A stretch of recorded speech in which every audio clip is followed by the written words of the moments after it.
Hey everyone, welcome back to the 443 Security Simplified. I'm your host, Mark the Liberty, and joining me today is... Corey Soapbox Polisher Knockreiner. Gotta Yep, polish the sucker up. on today's episode, we are teeing Corey up for a doozy by discussing the latest, as of now, executive order signed by the U.S. White House. Before that, though, we'll give a quick update on the Oracle Cloud breach and whether or not it happened. And we will end with a discussion on a couple of AI-related features coming to you if you are a Microsoft Windows user and what it might mean for your data privacy and security.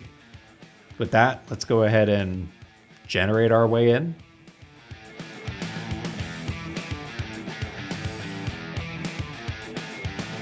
So Corey, let's start this week with an update from, I think it was last episode's podcast. It's a little while back, but it was the one where we probably expected an update to happen, didn't we?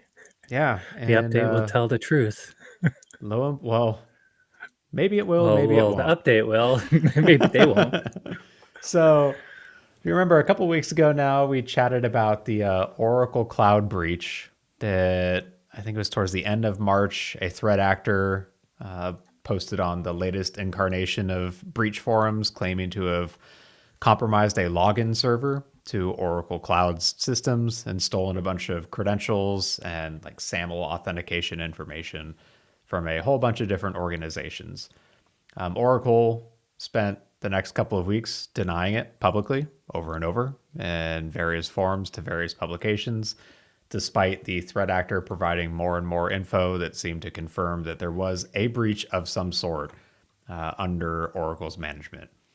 Well, last week, Oracle finally started sending, I guess we can call them breach notifications, but notifications to some of their customers that seems to confirm the incident while still simultaneously downplaying it. So a couple things about these notifications. First off, they started sending them on October 7th, which is about exactly 3 weeks after news of the breach first broke and became public. In their notifications, it's pretty dang short, just a couple of sentences. They claim that the current service that is called Oracle Cloud has not experienced a breach and instead points to, quote, 2 obsolete servers from what used to be Oracle Cloud as the affected systems. So those that aren't like Oracle Cloud customers, they have an older like legacy Oracle Cloud that was retired sometime around 2017. The current iteration of Oracle Cloud is the newer system or service that presumably has more security and functionality. Oracle is claiming that it was 2 servers from that old system that should have been decommissioned in 2017, but were still somehow floating around in 2024, 2025. Those are the ones that were affected. Also in the notification, they said the attackers only retrieved encrypted or hashed passwords, no plain text credentials. But like, I think there's a couple things to unpack here still. Like, I understand, like, working for a technology vendor, wanting to downplay incidents while still being, like, technically accurate in your I response. guess downplay is probably not like. Let me pause there. Like, as a vendor, even as a vendor, if we have an incident, I don't want to downplay it. I do want to share the accurate scope to not induce panic. You know what I Yep. mean? Meaning, if I don't want customers who are not affected to get all worried and to freak out because that doesn't help anyone. Ain't nobody helped by that.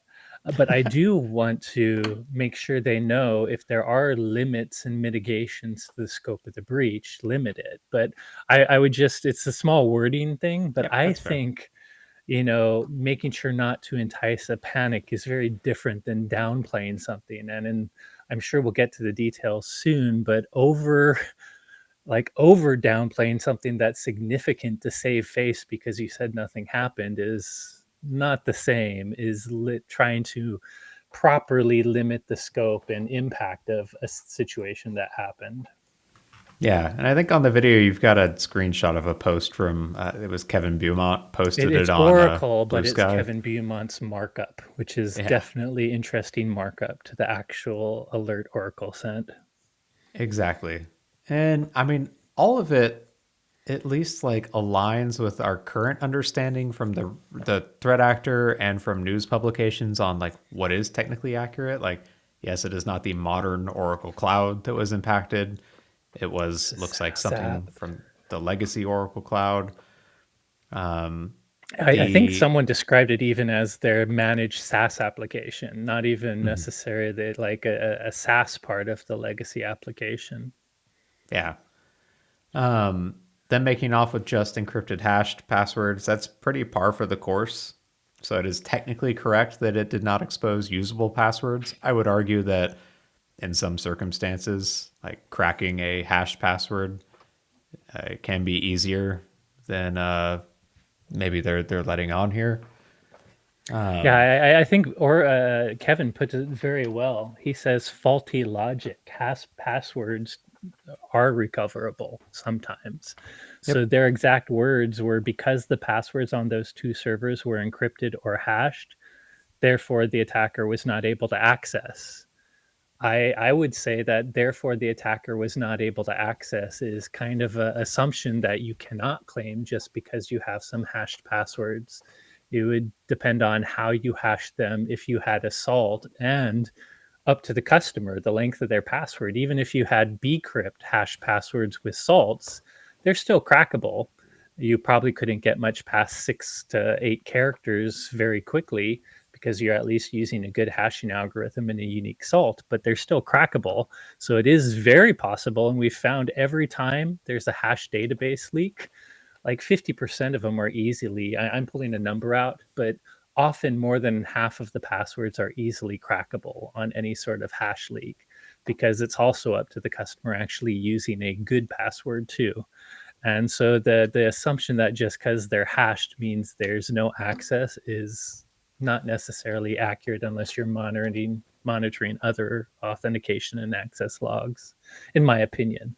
Yep. So it just to me, every little line of Kevin Beaumont, you know, that this really seems like the word you used, downplaying, rather than proper. Like this is more egg on face downplaying after they said there was no breach, and now they're trying to make a way for what they said. This is my opinion, by the way, to be true, even though technically there was a breach. It just wasn't in their primary new system. But how many ways are legacy things connected to new systems? I bet you some of those SSO hashed passwords could be the same ones used on current systems, for all we know. Yep. And like all in all, this really just needed more transparency from the start. Like I understand putting out a statement saying you're investigating and you don't believe there is a breach, and then later updating it if you confirm it, but straight up like categorically denying it, and then 3 weeks later backtracking and saying, well, actually, it did happen, but like it was these legacy systems that should have been decommissioned 7 years ago. Like that looks way worse. Like this is There's not also how you do. silly things like I forget it might be in this article or the other one linked to it, but Oracle in their announcement said, "Oh, don't worry, this is information from 2017 in this legacy system," but it turns out there were updates as early as 2024, so that Yep. seems incorrect too. It's just when you're downplaying things that everyone is else showing evidence that no, it is newer data, actual leaked information, hashes that can be cracked. It blows my mind. They're a huge company, and security should be their foremost thought. Yep. Well, the threat actor is still demanding a $20 million ransom to not leak the rest of the data. This feels like one of those breaches where at some point by the end of this year, I bet it all becomes public anyway. And then the cat will really be out of the bag in how recent some of this data is in most cases. Um, that said, so it also looks like the FBI is currently investigating it too. So good With luck to CrowdStrike. Yeah. Mr. or Mrs. Rose 87168, the threat actor, and staying under the radar long enough to not get brought to justice. Because at the end of the day, they are still the bad guy in this situation. You know, Yes. as poorly as Oracle may have handled it, they did suffer a security incident because of a threat actor. The And real enemy is always the person doing the illegal thing. yep, 100%. Speaking of real enemies always doing the illegal thing, let's move on to our next story, Corey. So last week, I think it was about last week, the U.S. White House published an executive order. Um, this has got to be order number like 3 million something in the new administration. This one really grinded my gears, and I think it's time to get into it. Mine too. So it's titled "President or Trump addresses risks from Chris Krebs and government censorship," and we'll get into the meat and bones of it in just a second, as well as let Corey hop up on his soapbox that he's currently polishing off. But Do I really it need one for basically something this obvious? it is an executive order punishing the ex head of the Cybersecurity Infrastructure and Security Agency, Christopher Krebs, for him publicly denying the inaccurate claims that there were widespread fraud during the 2020 election and a few other things. And by the The way, memor- every organization, every real news agency does not beat around the bush. There was no rigged election in 2020. There was no major scale hacking incident or fraud. Any news publication says that whenever they bring up the 2020 election. And it's all from data that multiple state and federal organizations brought together. And Chris, regardless of whoever, whatever his politics are, I don't even know. I believe he might even be originally a conservative. Regardless of their politics, they're just reporting fact. So it's kind of ironic we have this fact sheet basically saying we're firing Chris because he's lying about a stolen election and he's censoring it. Although, to be fair, they also bring up Biden's son's laptop too yep. as another reason. So we can So get into that as well. to be clear, Chris Krebs was already fired many years ago. He was the head of the CISA during Trump's first. Um, oh my God, I'm so jet lagged that my brain is failing me. First term.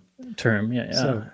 the uh, To the remove executive his order. current clearance. Yep, it's pretty short. It starts by like laying out the claims that Krebs directed CISA to censor conservative viewpoints under the guise of combating supposed disinformation, and that he also coerced major social media platforms to do the same. Makes claims, like you mentioned, about suppressing information and the seriousness of Hunter Biden's laptop, denying the 2020 election was rigged and stolen, and censoring debate about the COVID-19 pandemic. And so, in response to these perceived slights, the order directs the head of federal agencies to revoke any active security clearances held by Chris Krebs. It also directs the Attorney General and the Secretary of Homeland Security to investigate all of his activities while he was a government employee. It Also, by directs, the way, held by any intelligence officials that yep, falsely claim, according to them, falsely claim Hunter Biden's laptop was Russian disinformation. yeah, it directs those same offices to investigate the entire last 6 years worth of CISA's activities to look for any deviations from the policies that are outlined in I think the very first executive order he signed this year, order number 14149, which was him laying out the policies that ban federal agencies from taking action to combat disinformation. Basically, his anti censorship, as he calls it, one. And then finally, it also revokes all security clearances for all other employees at SentinelOne, pending a review of whether, quote, such security clearances are consistent with national interest. This is presumably because Chris Krebs is currently employed by SentinelOne, kind of, after his consultancy firm was acquired by SentinelOne. I think it was last year or the year before. And then finally, like, so SentinelOne even put out a brief statement just last week saying basically that they're going to cooperate with the government's reviews, and that they have less than 10 employees in total with security clearances.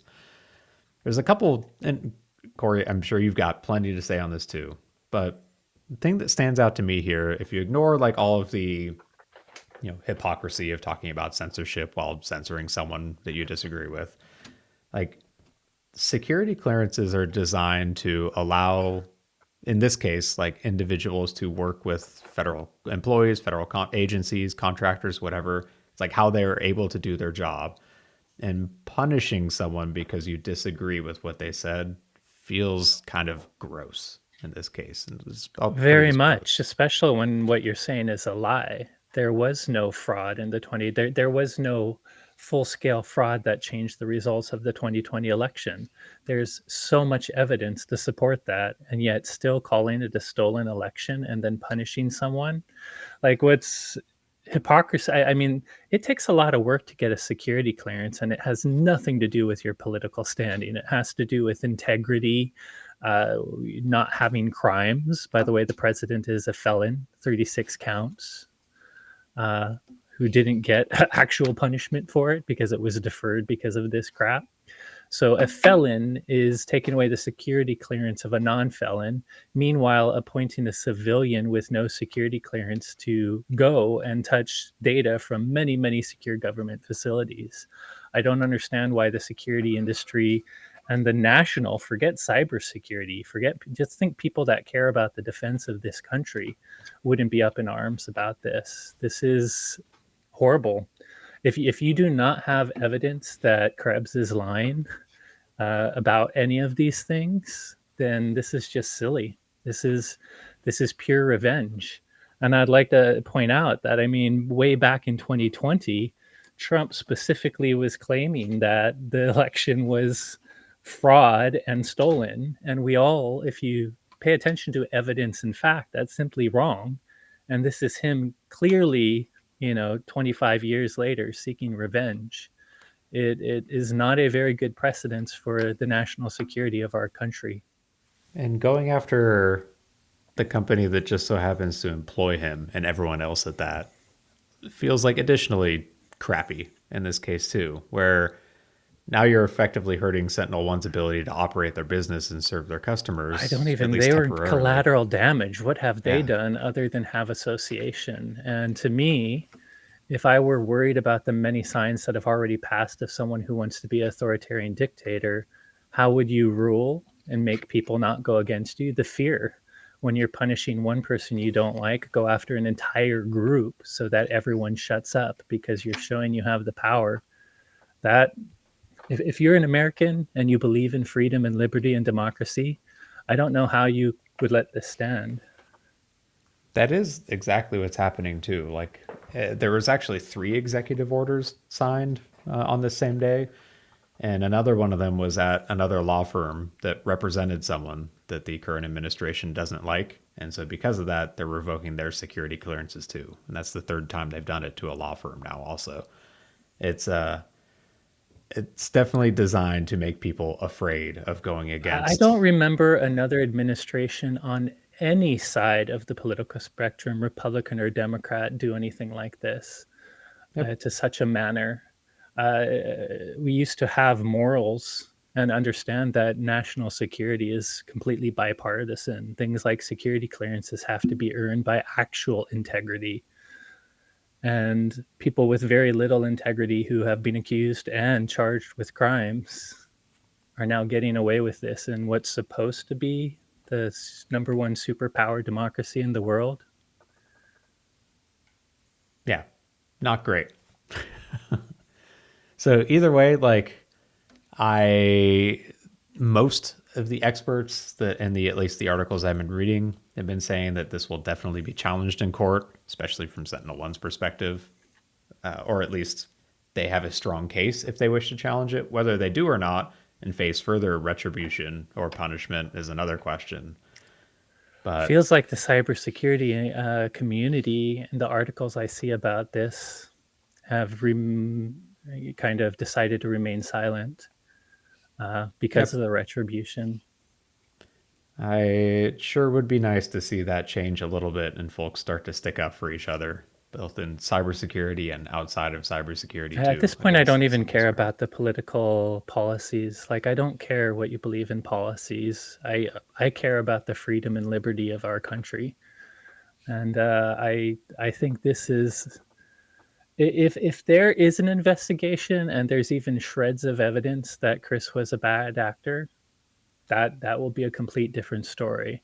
But I think things like the 2020 election results and even the quote unquote Biden laptop have been litigated many times in public congressional hearings. and there is no, like, the evidence just doesn't support this. So I don't understand why we can have a fact sheet that doesn't state any actual facts or evidence. Welcome to 1984. I mean, 2025. Anyways, A little late, but well predicted. let's move on to a pair of final interesting things I want to chat about. So, there's two Microsoft AI related updates from just this last week, and both of them have some potential data privacy and security implications for Windows users. The first one, if you recall, back last year, Microsoft announced the Windows Recall feature for their brand new Microsoft Copilot Plus PCs, which basically opens up a chatbot interface for owners of those PCs to interact with to say, hey, find me whatever the heck I was working on recently. It Recall, worked. total Yep. recall, except that was already trademarked.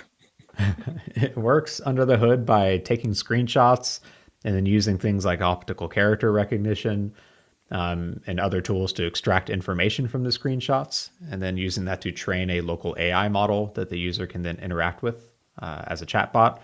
When they first announced this earlier last year, security researchers were very quick to point out all of the privacy and security concerns with maintaining a queryable database of every action that the user has taken locally on the machine. Basically, they created proof of concepts, even showing how an info stealing malware infection could retrieve passwords that were sucked up by this database if they were briefly visible, or basically any other info from what the user's been doing on that laptop. So Microsoft, to their credit, paused the rollout, took a step back, and started working on some security fixes for it over the course of last year and up to including now. And they're finally opening it up to the Windows Insider program for testing for anyone that has one of the new Copilot Plus PCs. There's a few things that they added. Like, so first, Recall is now opt-in. It is not enabled by default anymore. The user or the administrator has to explicitly go and turn it on. Second, Recall now requires Windows Hello enrollment, and accessing the app to either like query the data or just access the data in general requires a user presence verification through Windows Hello. So like a check that the human is actually at the machine. It also includes filtering for sensitive information like credit card numbers and private browsing sessions by default. And also last September, even, they announced that they added rate limiting to protect against malware access scenarios too. So I guess, Corey, do you think this makes it secure enough to use in a normal setup? I would say these are good steps, and the secure enough, I'm purposely not saying to use, is the fact that they offer an opt out. I like that they have the filter that will try to filter out credit cards, passwords. Hopefully, they don't, well, credentials and other things. That's a good step to take. That's what we're worried about. I still don't try. Like, there's all kinds of images. We know how much even your metadata can tell about you. So I just don't want anyone to have access to all of the stuff that I always do on my computer. So with an opt out, I'm more happy about it because I might make that choice whether or not they ever make it secure enough to use. And then the rest, whether you think this is security, and I'm speaking to our audience now, if you think filtering out the credentials and credit cards, there could be total use to this, right? I mean, I definitely lose crap on my computer. So, and I like LLMs, and AI is very helpful. So it would be nice to just ask it where to find something I did. But personally, I put my privacy ahead of it, so I'd probably personally still opt out of this for a while. I'm not going to be the first adopter. I might wait years to see how their filters work and have security researchers bang out it before I opt into anything like this personally. But I think they're taking good steps. Yeah, I think it's I inevitable that features like this are going to come into operating systems, whether we like it or not. So at think it least is. trying to find a secure way to do it is a good thing. The other thing that like I think is worth talking about for this one. So like let's draw the parallel to Apple. So, the amount of effort Apple has put into protecting user privacy, yes, they had to disable some of it in the United Kingdom because the UK government makes poor decisions too sometimes. But like in the US currently, at least, even the federal government cannot go to Apple and say, give me this user's unencrypted data if they've turned on the additional protections for that. Like there's mechanisms to prevent that. For something like this on a Copilot Plus PC, there really is not a built-in mechanism to prevent Microsoft from preventing a similar type of access request. Like, yes, it is a PC owned by a person, but like theoretically, Microsoft or the manufacturer of the PC could allow the federal government access to it. Now they've got the entire history of whatever you've been doing on that laptop in an easy to search chatbot and database. And that's what sketches me out enough to prevent me from using this, I think. Me too. And by the way, we like the typical argument to this is if you're not doing anything bad, why are you worried? I actually think the fact that Chris Krebs has had his security clearance revoked when all evidence shows that he was actually just a good faith actor trying to increase the cybersecurity of our country is an exact reason why. Any of your data can be used against you if there's someone that does not like you, is not a good actor, is a malicious person, and wants revenge. You don't want any of your private information in their hands, even if you're doing good. I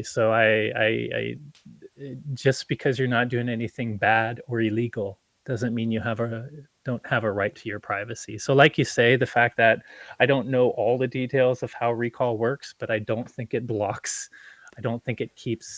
your data entirely just on your PC. I think it has to use some in the cloud in order for it to do its learning. And that is the problem. If Microsoft has access to it, it's subpoenaable. And that's a So, I mean, to be clear with Copilot, they do claim everything is local, period. And that's why it is limited to these Copilot Plus PCs that have, I assume, like built in tensor cores to handle some of the Yeah. training.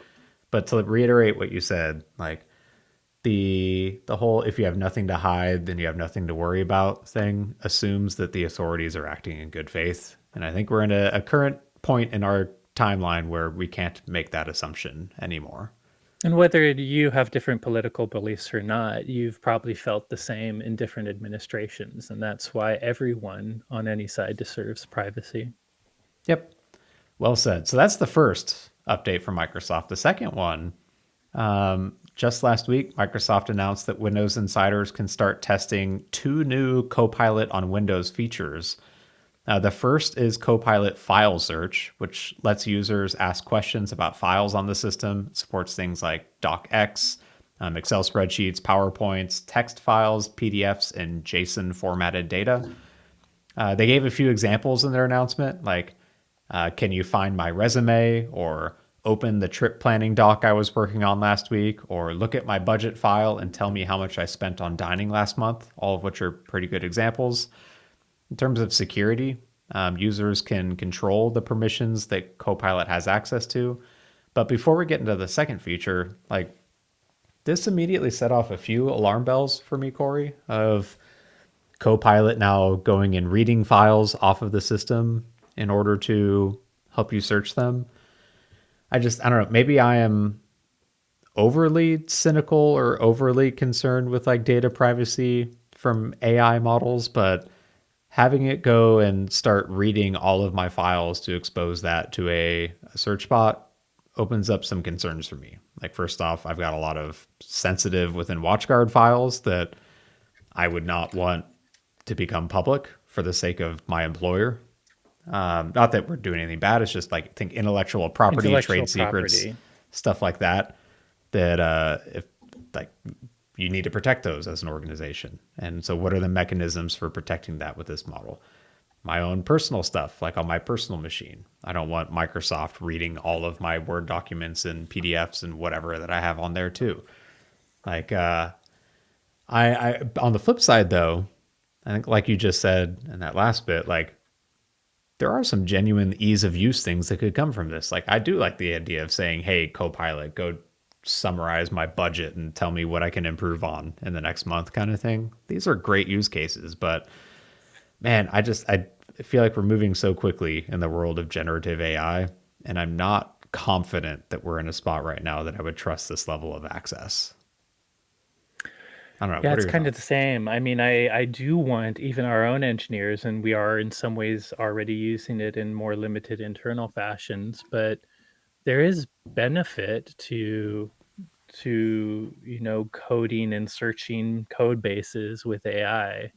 I don't think anyone's denying the benefit, but like you said, the devil's in the details. How do you and we're definitely in a situation, by the way, the more data each of these mega tech companies have, the more they can increase their artificial intelligence capability. So it's in their personal interest to have as much of your data as possible.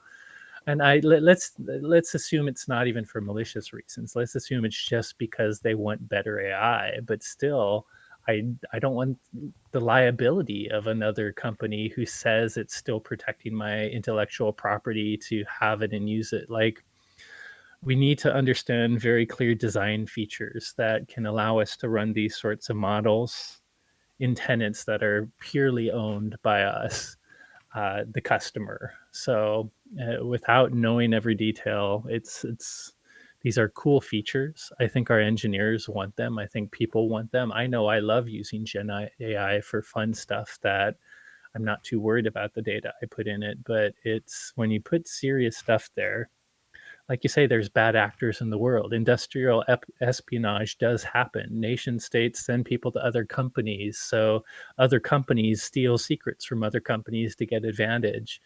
Um, we have to figure out all these very big data sharing things in an equitable way among customers and vendors in order to be able to use stuff like this safely for sure. Yep. Let alone, even if everyone's good guys, if Microsoft gets hacked, they still have the keys to all of this data. So the second cool new feature from Copilot on Windows is called Copilot Vision, which lets you share any browser or any application window with Copilot, and it can analyze and then give guidance. Like the example I saw was walking a user through how to use Photoshop to edit a picture. You could share the Photoshop window with Copilot and ask it questions about, hey, how do I add some cool like fire to the back of this? And it can walk you through it theoretically. This is another one where I feel like it opens up quite a bit of risk for how you interact with something like Copilot, especially from I'm thinking of this from like a business perspective where, Corey, you and I are responsible for overall WatchGuard's security and data privacy. If our employees started like using this and sharing, random internal documents with Copilot that it now ingests and tries to provide guidance on, like we lose control theoretically of the data protection and data privacy of those documents that users are sharing with it, or the view of our source code repository as they're walking through it, or other internal resources. Like this definitely feels like one where enterprises need to enact some control to disable it by default unless there's a very good use case for it. And it's not even malicious, it's just accidental. Like, I could totally see the need to have your Photoshop app be displayed to AI so that you can say, how can I remove this layer of this picture? And it walks you through the steps. But if that picture is an internal document of your network settings, I mean, think about how many times someone's taken a quick selfie and put it on the internet.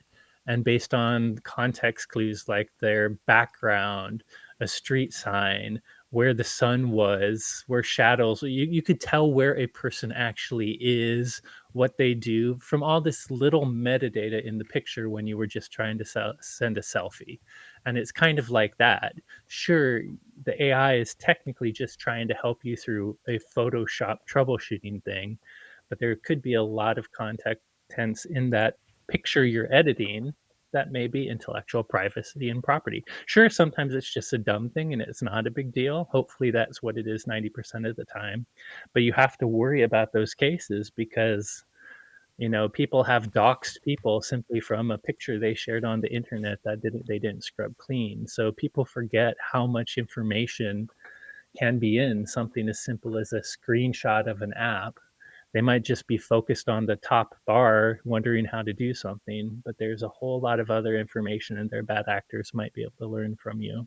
Yep. Now, theoretically, this piggybacks off of like existing Copilot licenses that a organization might have. So if you're using the Microsoft Enterprise version of it, that correct me if I'm wrong, I'm 90% sure Seems that to have includes data protection. protections for your tenant. Yeah. Yeah, like tenant isolated training, things like that.